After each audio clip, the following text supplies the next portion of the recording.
Okay, picture this. You're really stressed, maybe a near-miss driving. Your heart's pounding, right? Breathing fast. That's classic fight or flight. But what if? What if the opposite happened? Your heart rate slows way down, your skin feels warm.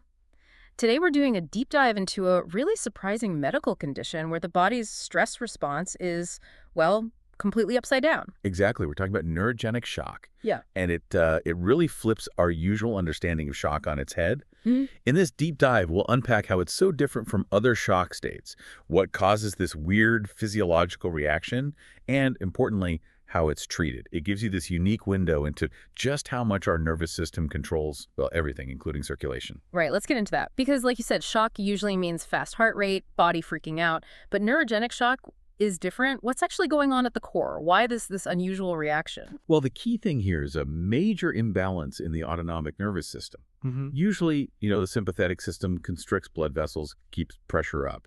But in neurogenic shock, the parasympathetic system that you rest and digest in sort of takes over predominantly. And this leads to widespread, prolonged vasodilation. The blood vessels just relax and open up way too much. Ah, okay, so if the vessels get super wide, it's not that you've actually lost blood, but the container is suddenly huge. That's precisely it. The actual blood volume is fine, it's adequate, but the pipes, the vasculature, are so dilated that the blood just kind of pools. It creates what we call a relative hypovolemic state. The blood's there, but it can't circulate effectively because the pressure just plummets. Systemic vascular resistance drops drastically, basically no squeeze on the blood. And that causes severe low blood pressure, hypotension. And here's a really strange part. You get bradycardia, a slow heart rate, not the fast one you see in other shocks. Ultimately, like all shock, it means tissues aren't getting enough oxygen because the perfusion is just too low. That combination, low pressure and a slow heart rate, it's just so counterintuitive. It really makes you ask, okay, what actually triggers this? And how do you even spot it if it looks so different? Yeah, spotting it is key.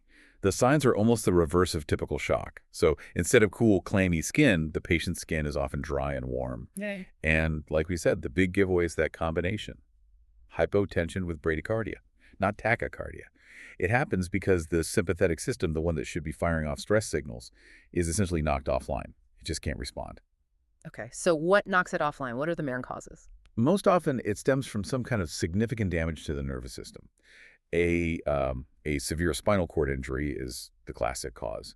But it can also happen with spinal anesthesia if it goes too high or other kinds of nervous system damage. Less commonly, you might see it with certain depressant drugs or even a really severe lack of glucose, like an insulin reaction. Yeah. And it can last a long time, like with a spinal injury, or be really brief, like, just fainting. Wow.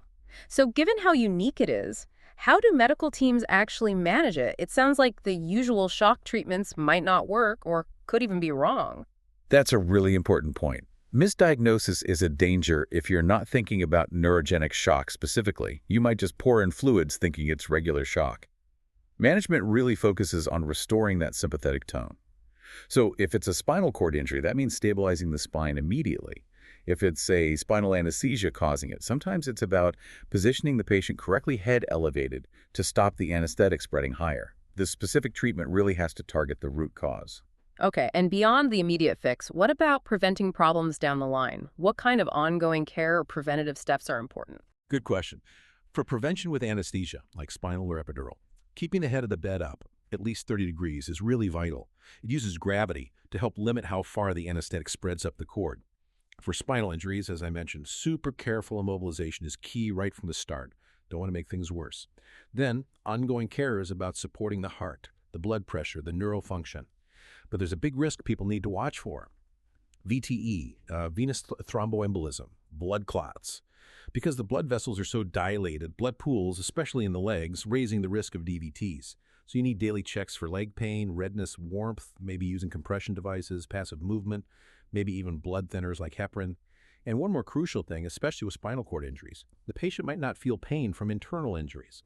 So you have to be incredibly vigilant, watching for any subtle signs of internal bleeding, because that could actually lead to a hypovolemic shock on top of the neurogenic shock. Right. So putting this all together, it's just a really stark reminder, isn't it, how deeply connected our nervous system is to everything, even basic blood flow, and how a disruption there can cause such unexpected, almost paradoxical effects throughout the body. It really is. And it leaves you wondering, doesn't it, if our bodies can react this unpredictably under certain stresses, what other kinds of surprising physiological responses might be out there? What else are we missing hidden in plain sight that understanding could, well, potentially save a life?